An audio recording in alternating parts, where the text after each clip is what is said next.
Got it. All right. I want to welcome everybody to a fabulous Major Monday. I'm your host, Gary Bell, and today I'm joined by I don't want to call him a nemesis. I don't want to call him a sniper. I don't want to call him an old foe. I really want to just call him a brother, and I love this young man right here, Coach Ryan White from Lincoln Way West. And just to give you some history, if y'all don't know about Coach Ryan White, Coach Ryan White was an unbelievable basketball player. Listen to what I'm telling you. He was so unbelievable that in our preparation to go downstate, he came in and he was Troy Hudson. And I'll never forget the ex. I mean, he was going to work on us. And it was like, hold on, is this the same guy we just seen all year long? But without further ado, this is Coach White. Coach White, how you doing tonight? I'm doing well. I was actually thinking about that story when you first reached out today. I was wondering if you were going to tell it because I was wondering. I don't even know if that was legal that I came into your guys' practice. Someone from another school, but it did happen. So it was. That's how it was back then. Hey, listen, winning is the ultimate goal, and that's why I just love IHSA basketball. Period. Point blank, because you got to do what you got to do to get an upper hand on your opponent at all costs. But we're not going to talk about that. We're going to save that for. I mean, because we could go on and on about some really great stories and some great athletes that were playing and present while we were going, but we're going to stay and focus on these young ladies, Coach. Coach, so when you think about this season, you guys finished 14-15, I think. We ended up 15-15. It ended up. Okay, 15-15. Another 500 season, but you really played some really tough competition. When you think back on this season, who was your biggest test this year? We did play a very difficult schedule, and probably three teams that stick out, I think, are all three teams that are hoping to probably win the whole thing. Maine South, Frem, and Bolingbrook were all three teams we played. Great for us. We had a very young team. So for us, the experience of, we kind of went into those games saying, like, look, these are the teams that are competing for a state championship. If you want to see what that is like, these are the games that are going to give you that experience. So you know what it's going to take in the next few years to hopefully try to get to that same point. And so when you think about your young team, who are some of your key players that you're kind of building your foundation upon? So of our younger kids, we have a junior, Caroline Smith. She doesn't get a ton of attention because she's got a bunch of Division I volleyball offers, so she's not on the travel circuit. But she is someone. I call her a stat stuffer. She's someone that can come in 20 points, 12 rebounds, 3 blocks, 5 assists, 5 steals. Is I think a stat line that she had recently in a game. So she's just a difference maker, and she doesn't have to score for us. She rebounds. She's a great defender. She's 6 foot, very athletic, so quick off her feet from being in volleyball. And she has just been a difference maker for us. So she's back next year. Then we got a sophomore, Molly Finn, who had she was up with us last year as a freshman, had a very good year, great shooter, getting better, handling the ball and stuff. She had a very good year. And then we had a freshman. We had 2 freshman starters, Mackenzie Rosner or Raisner and Reagan McCracken, both who had very good freshman years. And you could just see that growth from the start of the year to where they were in our game against HF. And then our last starter was who had a great senior year for us, was a girl named Peyton Madel, who's going to Lakeland College in Wisconsin. So she had a very good senior year as well. Very tough, very tough. So when you were getting ready for this playoff run, what were your focus points? Because I know that you saw HF on your side. and then I know Lincoln Way East is at the bottom. What were you thinking about in preparation for these playoffs? I mean, going in, it was one of those, the sectional, Lincoln Way East and HF really stood out as, to me, they've kind of beaten everyone else in the sectional. I was trying to avoid as much as I could to out of those spots. I felt we were good enough, and the teams that played us were like, oh, you know what? They're not as bad as their record is. They played a tough schedule. We're going to seed us pretty well. And then there was going to be those that saw us and see our record at the time and be like, no, they need to go down. And what happened, and we fell right in the middle and ended up at the 8th spot, which was going to be paired up with HF. So once that happened, it was kind of one of those. I like to take it one game at a time. So I didn't want to overlook Rich Township, who I think was 19-7 or something like that. So that was our first focus. Kind of similar teams. Both teams were athletic, and could pressure you. So it was kind of same preparation. Luckily, wasn't two different styles or anything. But once we beat Rich Township, we got into the game, and our first game versus HF did not go very well. They handled us pretty good. And I actually was thinking, no matter how much you tell kids that, hey, look, this team is better than the first time we played them. There's always kids, it's happened to my teams in the past of like, hey, we beat them, no problem. We're going to walk into this game and beat them. And I have to tell them, look, they are a different team. And so we're kind of hoping there was a little bit of that on their side because, Tony Smith's a good coach, and I'm sure he was preaching not to do that. But kids' tendencies is just to, they just have that little bit of a letdown of we handled them pretty good. So we had kind of a defensive game plan going in. We had to have, 8 to 10 things go our way. And I think about 7 or 8 of them went our way and a couple things didn't. But to beat a team like that, you need everything to go your way to pull off an upset like that. So it was close. It was a great game. Great learning experience for our younger kids, to be in that environment, to see the intensity. So it was a good learning experience for our kids. So when you talk about philosophical approaches to the game, what is your particular philosophical approach defensively and offensively? Defensively, I used to be, until about 7, 8 years ago, I mean, I was strictly man to man. And now I kind of look at our team and our roster, and, we go through the summer and we kind of use that as our gauge of we play all man in the summer. And I kind of evaluate and I'd say to myself, all right, can we beat some of the better teams playing man? And then if I think so, we'll go in man. But we've been playing a lot of zone lately. Just one of those things, especially with the younger team this year. Most teams, they focus on their man offense 90% of the time in practice. Us too, because we don't see very much zone. So when we throw a zone at teams, sometimes they look uncomfortable. So my defense philosophy, I'll go with whatever works. We'll have a couple things we want to be good at. To play zone, you do have to kind of be good at man. So we do have to have that in our repertoire and practice that a little bit, because you can't you got to be good at both. But we have been a lot of zone lately. Offensively, I'm a big, being a player, I like kids to have the freedom and not to have to worry about playing and making mistakes. I want them to play free. I want them to shoot free with confidence. So I'm pretty loose as far as on the offensive end. We run a 5-out, but that's mostly on personnel. Right. If I get a big man, we're going to throw the ball inside to them. We've been blessed with really good shooters lately. And with that's the case, we're going to shoot the ball, and I want to shoot it with confidently. And we try to play at a fast pace as well, to emphasize that.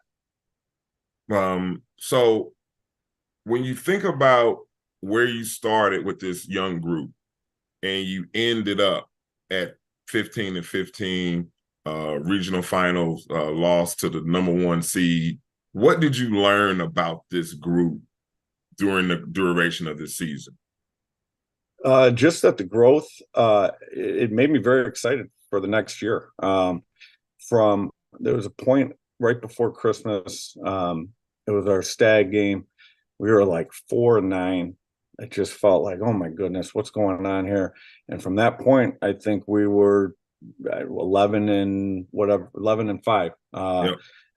We played well, saw the growth of the young kids.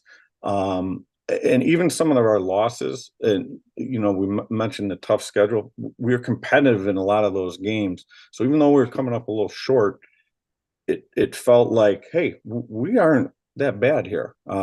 So as we were moving towards the playoffs and we are competing with these teams, and we had that, it felt like, you know what, we could be a dangerous out for someone once we get to the playoffs. But it made me very excited for next year. Having 4 starters back, and they'll be ready to go for next year. And before we close out, what advice can you give younger athletes who are up and coming in the Frankfort, New Lenox area, trying to be a part of what Lincoln Way West is building? I think one thing we try to really emphasize in our practice is kind of getting out of your comfort zone when you practice, and practicing at a pace that might make things uncomfortable for you. Because if you don't do that, if you're always in your comfort zone, you're never going to get any better. If you practice and you're not afraid to make mistakes and get out of that comfort zone, it makes a whole lot easier when you go up against a team like HF, who is going to speed you up and make you uncomfortable with the pressure that they're going to put on you. It just makes it a little easier once you get to that point. But if you're always in your comfort zone, the second you get punched in the face and you're out of your comfort zone, bad things are going to happen. So I'd say that's the biggest thing. Just, practice at a pace that makes you uncomfortable. You heard it here. You heard it from Coach White. Hey, Coach, thank you so much for taking time to join us tonight on Major Monday. And we got to rekindle and link up and talk about the good old days. I look forward to it. I don't want to hear that you were in town and I didn't see a text message from you now. Hey, you don't have to worry about that. You don't have to worry about that. I got your number right here. Thank you so much, Coach, and good luck for next season, and we'll be following you closely. All right, thank you. All right, take care. Hey, listen, y'all, that was Coach Ryan White, Lincoln Way West. Okay, now we are joined by Coach Jeff. Coach Jeff. How you doing? Thanks for having me on. Hey, thank you so much for taking time to join us tonight on this Major Monday. This is tonight on Major Monday. I've just been all over the place, y'all. Okay, literally going to Iowa boys games. Shout out to my old coach, Fran McCaffrey, always setting it out. I've been all over the place, but now I am back, and this is my heart. Illinois girls basketball, and tonight I don't even want to put it out there like that, but I just hated to see the damn sectional unfold the way it did, because from my vantage point, the top 2 teams will have an opportunity to play each other in the sectional finals, and I can't really recall any time else when a sectional final could be deserving of a state final. That's just my opinion, Coach. Tell me if I'm wrong on that one.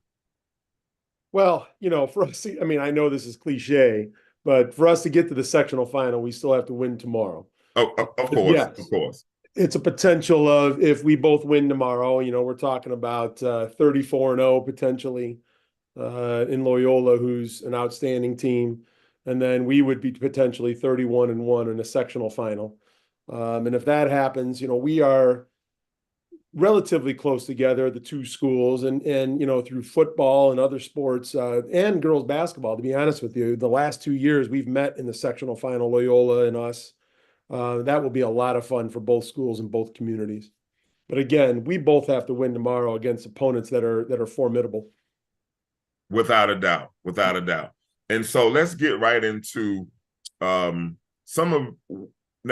when you got this team back, you already had 6 returning players. So you had a great core. What has been some of your biggest challenges in keeping the core stable this season? You know, I've thought about that question, and quite honestly, the biggest challenge is just understanding expectations, right? I mean, we had a successful season last season. We won the sectional over Loyola, and then ultimately lost to Hersey.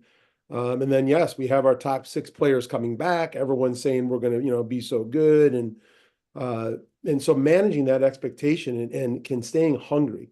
And these girls, we're a community, we're a public school. These girls have grown up playing together, and we say it's a challenge, but to be honest with you, it really wasn't. These girls love playing with each other. They love competing, and they'll do anything to win. And so yeah, the challenge actually was probably our biggest strength, where yes, the expectations weighing on us. I don't know if it was that. I don't know if that's a good word to say, but managing those expectations. But again, they thrive in that. They love it. They love playing with each other. They love playing for each other. So it's been a lot of fun. So, and that goes back to climate and culture. I'm a former school administrator, so climate and culture, two very important things when you're dealing with public schools, and most importantly, dealing with athletic programs. How have you been able to establish the right climate and the right culture for this program over such a duration of time? Yes, we have, again, we're a community, and it starts from our feeder programs, our middle schools. We have our middle school camps and our varsity girls pretty much. I mean, of course, the adults, we run it, but then the varsity girls are the ones within, and working with those middle school kids coming up, and then it kind of just resets itself.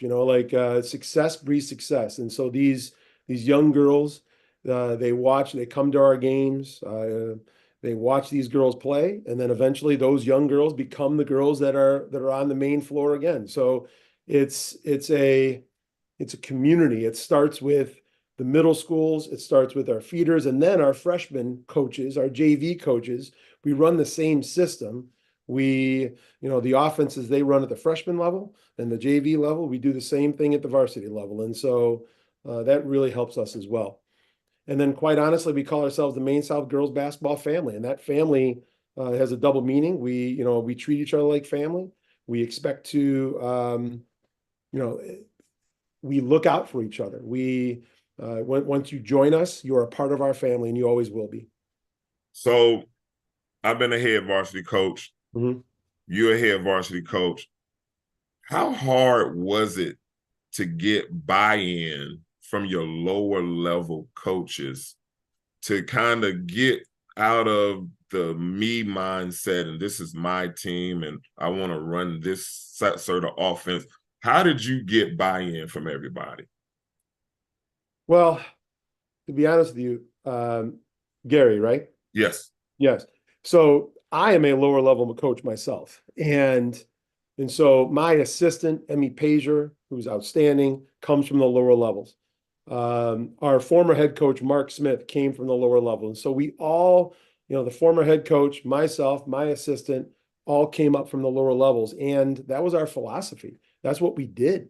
And so our freshman A coach, Keith Culbertson, who, has been with us for 20 years. That's just been our culture. That's what we do. So there really wasn't any challenge to tell people, hey, this is what you got to do, because it was just expected. And it was what has been a result of our success. That's why we're successful.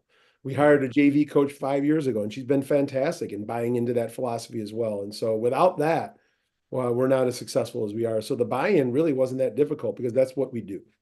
I love it. I love it. And Thanks. so when you talk about your coaching philosophy, how has that developed over the years?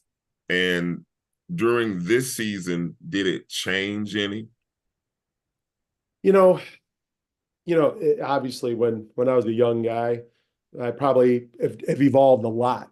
But this season in particular, no. I think this particular team that we have, we're best when we're having fun. We're best when we share the ball. We're best when we play fast. And that's really kind of how I love transition basketball. I love sharing the ball.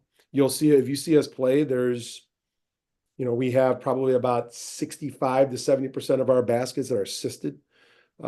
We change defenses regularly. And so, yes, that's evolved. Like when I became varsity coach, I thought about like what we can do to become the best program we can possibly be. And those are some of the keys and why we've been successful is because of the fact that we are most dangerous when we are sharing it, when we are communicating, we are switching up our defenses. Love it.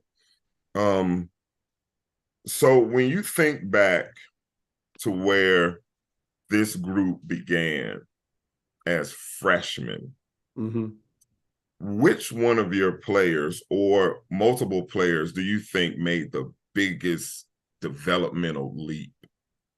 Well, boy, you in a public school, you can kind of see a couple classes coming, right? And you see these kids when they're in middle school and they're freshman year, sophomore year. I'm thinking about our two seniors. We have two seniors total on the roster. One of them is Ava Blagojevich, and one of them is Megan Fahey. And in particular, both girls have had incredible careers.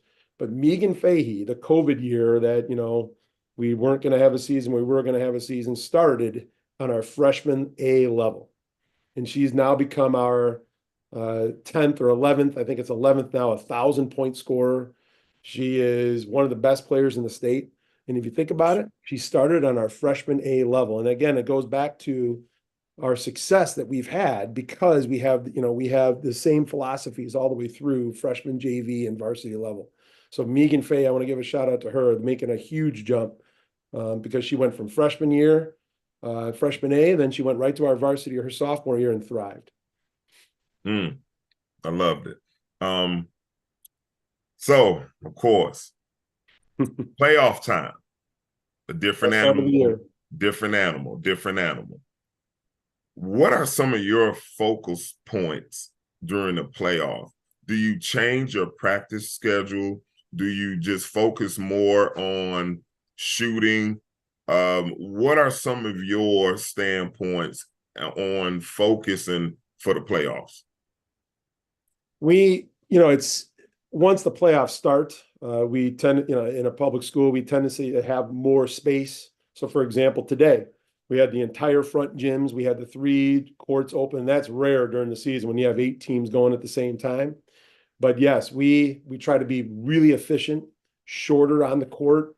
A lot of times where we say we're on the court short, but we're efficient. But then we go into the film room and then, it's like a mind and a, obviously skill practice. But I would say during this time of the year, we're trying to be more efficient on the court and a little bit, maybe more time in the film room. So when did you realize that this group could potentially be a 30-win season? Because, 30 wins is still 30 wins. Like, you don't get to the 3-0 mark by accident. Nope. So when did you know this group was going to be a special group? Well, we knew at the end of last season that we had a potential to be really good with our top 6 kids coming back. But then this summer, of course, summer records don't matter. They really don't. But we didn't lose all summer. And so then you kind of look around like, boy, teams know who we are. And then again, we talked about the expectations. We talked about where everyone is telling us that we're going to be, we're going to have a successful year. But then they went out and still did it. They went out and still won a lot over the summer. You saw the hunger. You saw the kids, in practice in the summer and then again in the fall, come out and just work their tails off every single day. And so you knew, and I would turn to my assistant like, man, these girls are getting after it. And they're having a lot of fun too. And so it started in the summer and then they continued with that hunger in the fall. Love it. And before we encapsulate, because I want to keep everybody around that 10 to 15 minute mark, right. What advice can you give younger athletes who are up and coming, trying to be a part of the Maine South program? Well, number one, watch our girls play. come to our games. And that's not because we want you to support us and cheer for us. It's watch our girls play, see how they play. Look at the style of play that we have. Look at how we have a lot of different set plays, a lot of different offenses. Learn from that. Learn how they share the ball. Learn and look at their pace of play. And then when they're coming to our camps, listen to them because they have been through it.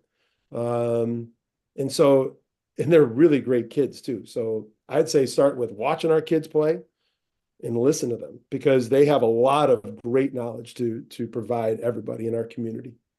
They actually go to our feeder practices too, our players. They will go and help out. Sometimes coaches reach out, hey, can you have some of your girls come out and help out? Absolutely. So yes, watch, listen, and learn from our own players. Love it. I love it. All right, y'all. Thank you so much. Tomorrow night, ding, ding, ding. The heavyweight battles begin. Yes. Man, Coach, thank you so much. I'll be tuning in. And before, do me a favor, send me your cell phone number so I could stay in contact with you. Will do. And I appreciate you taking time out, your dedication to these young women and to the girls' game of basketball we appreciate you too and your support for high school girls basketball in the state. Good luck to Coach Jensen that's there. Good luck to everybody and have a good night. Thank you. All right. Thank you, Coach. Yeah. Bye-bye. All right. So that's Maine South. Okay. Man, this night has been remarkable for me, being from afar. And now I have another one of the top programs in the state. Coach Jensen, how you doing tonight, my brother? I'm good. How you doing? Man, excellent. So glad that you took time out your schedule, getting ready to prepare for another heavyweight battle tomorrow night. Man, heavyweight battles all across the state. Coach, so when you think about this season, what has stood out to you about coaching this particular group during this 2023-2024 season? Really, I mean, a big part of that stands out is our seniors. We've got a few of them that have been day one varsity players, and you knew there was something special with them. And we tell kids every year, it's just different by the time it gets to your senior year. It's just different. And it is for all classes. And then you just see different ones take different leaps. And, this group has taken a big leap. Again, we've thought we had, a team that can make a nice little run. But you just never know until the pieces are working together and, what they're doing every day to, make themselves better and commit to, playing for one another and things like that. And it's just, it starts with them. We got a great, group of juniors and some sophomores and even a couple freshmen who've been practicing with us lately, but, kind of starts top down and our seniors have done a great job. All right. So let's talk about your 2,000-point record-breaking senior. When you think about Brooke's development, can you give everybody some historical, factual data? Because a lot of these young people today think that things become instantaneously. Like you can just walk in the gym and become a 2,000-point score. So can you just give the general public some insight in the development of one of your top players? Well, I can tell you one thing that's been a big change for her this year, and not to say that, during practice time, she didn't do well before. But this year she's clearly made herself like, the hardest practice player, without a doubt in any game. And then what's harder to explain that people don't see, even our own teammates, is the hours and hours and hours outside of just your practice time. That practice time for us as a team is so important. Our film study, our work we do on skill work and our 5-on-5 play, small sided games, everything we do can be really important. But she doesn't get where she's at without having countless hours by herself when nobody's paying attention. When she's, going to gym, her by herself with her dad rebounding or with, another friend. And it's, yeah, 3 hours later, and they've probably got up hundreds and hundreds of shots. And, she's doing things that, not everybody's willing to do, even if they might have her skill or even more skill than she has. And I think that's what's taken off there, because there hasn't been much, plateau. You talk about it as teams, you might keep getting better, and then there'll be just a plateau for a minute and keep getting better, or plateau for a minute. There hasn't been much of that. And that's the unseen hours to, most everybody else who's kind of on the outside looking in. I love it. So when you think about this group, what has been some of your biggest challenges? Has it been keeping everybody in their lane prospectively, or has it been keeping the outside noise to a minimum? What has been some of your biggest challenges for coaching this particular group? I mean, it's hard to go after it too much and think of like tons of challenges per se of like, there's been different years where it's, it is managing, the group as a whole, and, how everybody gets along and what practices look like. And we all know how long of a season basketball is. And it's a different feel from, say, because I coach football as well. It's totally different feel of like, your weekly schedule in a football season versus, games are all kinds of different days of the week and things like that. The thing that's just been not a polar opposite to other groups, but been so far ahead of any other group that we've had is like how much fun this group of kids have with each other, where it kind of takes away some of those daily grind type of challenges that you might meet in other seasons that we've had. Early on it was, it might be, hey, we think we're good, but deep down in your heart, are you believing we can beat, some of the top teams in the state? And I think that was something we were like, yeah, I think so, maybe early on. Early on when we, competed, I thought pretty well against a Kenwood team. And it was like, okay, we can compete, but, we're like, are we, can we get one of those teams, and, I thought, the schedule we played at that Morton Christmas tournament, went a long way to kind of, get, that first kind of challenge of like, yes, we believe in what we have right here. Yes, correct. There was some heavy hitters, and watching you guys. Now, hold on. So I'm gonna jump ship real quick. The last game against, was that Wheaton South? Yeah. Wow, what a game. When they came out and kind of, I think, I can't remember what the score, but they were winning after the first quarter, weren't they? Yep, they were up after a quarter, and they were up after half. Yes. And then it was still a 1 point. We were up by 1 at the end of the third. Yes. And then they were done scoring. Then they were done scoring. So during that game, because I think Brooke comes out and she hits her first three, and then they come down and hit a couple more threes, and then they hit another three from the side. And what were you thinking? Because I know there was some pressure being number 1 seed. How did you keep everybody calm during those turbulent first through third quarters, and then in the fourth quarter you just kind of just walked away from them? How did you keep everybody cool? Well, it was just a matter of we just had to let go of some of that. There was some self-inflicted wounds, that we could have done a little better. We also thought that we felt like in the first half, they were red hot shooting, and besides Brooke, we were not putting the ball in the basket too often. So we just felt like if we do the things we're capable of, we're going to get right back to where we need to be. And you saw that where, we had somebody like Natalie Warner has 11 points all in the second half, and 3 threes at one point, was a huge thing for us. And we had an idea of, a couple little things we wanted to do outside of that, right after the half. And we got, 2 immediate buckets. But just really just settling down at halftime. We just talked to the girls about just saying, like, look, it feels like nothing's going right.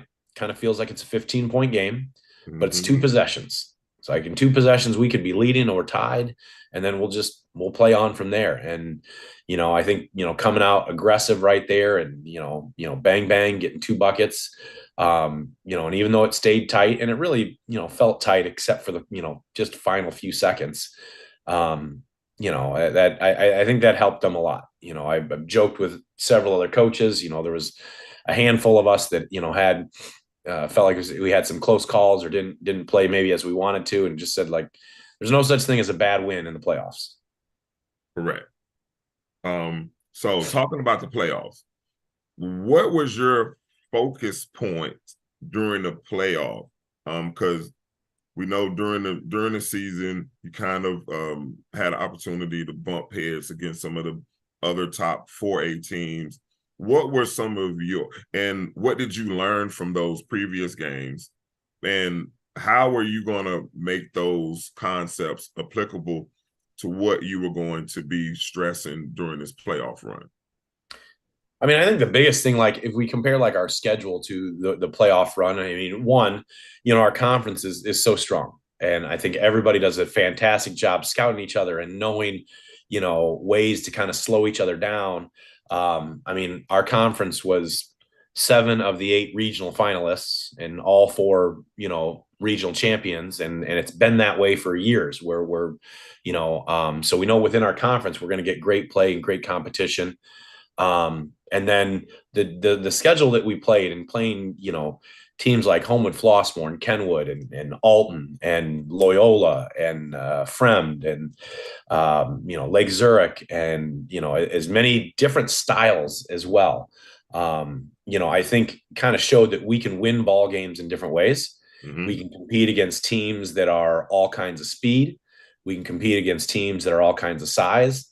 So I think that takes away some of the doubt of, if we belong in a certain place. It doesn't put any guarantee on anything. At the end of the day, we still have to play well. But I think that it gives the kids a lot of confidence knowing that, that they're battle tested and they've seen, different styles of play, and they've gone up against all kinds of different types of defenders and all kinds of different teams that attack us offensively in different ways. And so when you think about your personal coaching philosophy, how has it changed? How has it morphed for this particular group in this particular season? Well, I got an assistant that reminds me every day, and especially at games, he's like, let's have fun today. And I can tell that I'm a lot calmer than I was a handful of years ago. I'm sure, people who are closest to me will still, point out, times where I like to lose my temper a bit. But the biggest thing this year has just been enjoying and having a lot of fun with these kids. It's such a short time that we get them. It's just enjoying each thing and knowing, like, hey, if there's a loss or if there's something bad, we're learning from it, and we're like, doesn't have to be an emotional thing. We're just gonna learn from it, move forward, and go from there and keep getting better at this game. I love it. So, Coach, before we wrap up, what advice can you give younger athletes that are looking to become a part of the Batavia program? I heard Coach before talking about it, but it just love seeing the kids come to games and stuff like that. Just seeing, that, like, that carryover. For example, one of our girls, her dad told me, she's like, on her door, she's got, this year's poster, of our, it's a girl, it's a senior captain. Her dad's like, yeah, she's got this, the team poster up in her room.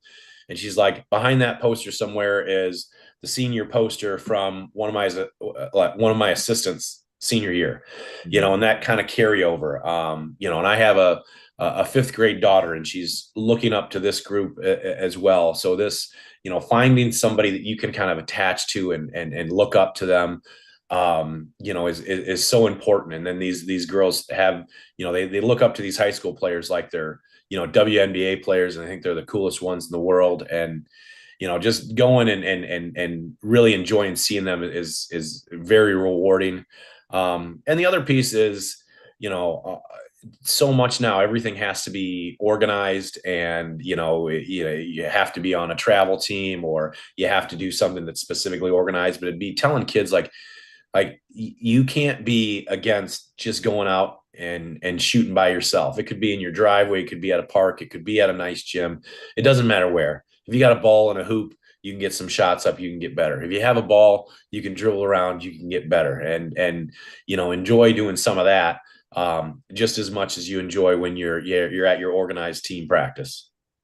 I love it. And Coach, and I didn't even ask you this question. Who are some of your key players by name, year, that have made a difference this year? And then who are some of your unsung players who have made a difference, or who are some of your JV or freshman players? Yeah. Just give us some more insight about your development of players that are coming up through the Batavia program. Yeah. I mean, we talk, Brooke, everything can start there, and she's done a great job, and, well documented. But, some others, another one of our senior captains, Kylie Garrett, she was another all conference player for us. She can do a little bit of everything for us. Really good athlete, usually is guarding the top wing of an opponent. And just does a really good job for us. She had a game-winning basket against Geneva when we played them the second time. But she's just done a real nice job. I mean, there's not a huge pressure that she has to go out there and score a ton, but she's got a 20-point game this season. And she'll knock down some threes, she'll get to the bucket, but she's done a really nice job for us. Our other senior captain, Addie Lowe, she's one that kind of flies under the radar, but she's kind of a linchpin to our team. As a sophomore, she did a real nice job for us. It was kind of one of those situations 2 years ago where she was, playing starter minutes, but not starting, kind of sort of thing where, a senior was starting, but she was getting, as much, if not more wins, and did a great job. And then last year she was battling a little knee injury. And then this year, just from day one, has just been a monster. She's usually in charge of hounding somebody's point guard for 84 feet. And, the girl doesn't seem to get tired. She's quick as can be. She's one of the smartest kids in our school. You're not going to see tons of things if you just check the box score, but you watch the film, and she really impacts the game a ton for us. A junior that's come on strong for us, Hallie Crane, 24.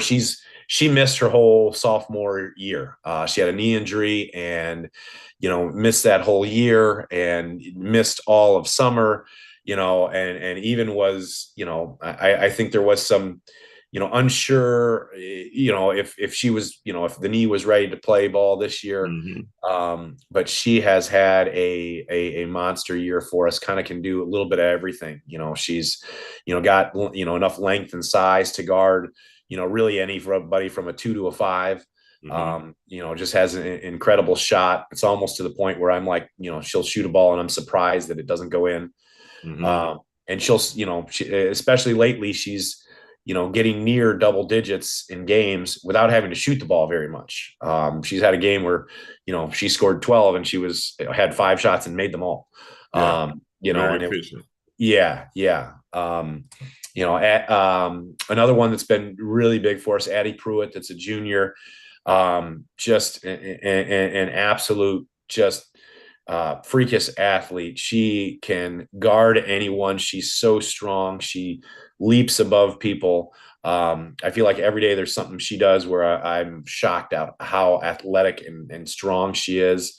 And she's, she's another one that kind of can guard anybody on the floor if we have to have her do that. And she's one that it's also really hard to keep her from getting to the basket when she's on her game as well offensively. And she's had a really nice year for us as well. I love it. I love it. Hey, Coach Jensen, thank you so much for taking time. I know tomorrow is what tomorrow is. It's game day, it's game night. This is where legends are made right here in the IHSA. I want to congratulate you. Been doing a phenomenal job with this group. Sometimes you have to inspect what you expect. And I think you've done a great job motivating and coaching this group.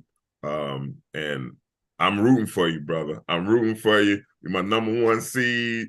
Man, it's just an exciting time for me. And I wish that I wasn't locked down here during the South during this time. I wish I could get on back up there, but I'll be able to watch on my favorite channel, NFHS. There you go. And I'll be able to catch those games. So thank you so much, Coach Jensen. Oh, thank you. Good luck thank tomorrow you. night, and we'll be in contact. All right, thank you. Appreciate All right, it. take care. Hey, y'all. I want to send a major shout out to all of the coaches that took time to join us tonight on Major Monday. I'm Gary Bell. This is Major Monday. Illinois girls playoff coverage. Tomorrow night is a huge night, big night, a lot of big games across the state. I'm going to be following all of those games. If anybody has any game film they want to send me, they can email me personally at Coach G Bell at Major Moves Basketball with a Z. That's Major Moves with a Z, not an S. MajorMovesBasketball.com. Highlights, score information. Let me know. I want to know. I care about girls basketball. I'm in the game. I'm not going away. I got a 3-year-old that's on the way. I got a 20-year-old that's a freshman in college. I'm not going anywhere, y'all. Understand that? I'm not going anywhere. I'm going to be here for a long time. I want to thank all of y'all's support and stay tuned for more information. Make sure you follow MMBR _ Coach G Bell on Twitter and Major Moves Media on Instagram as well on Twitter. It's your man.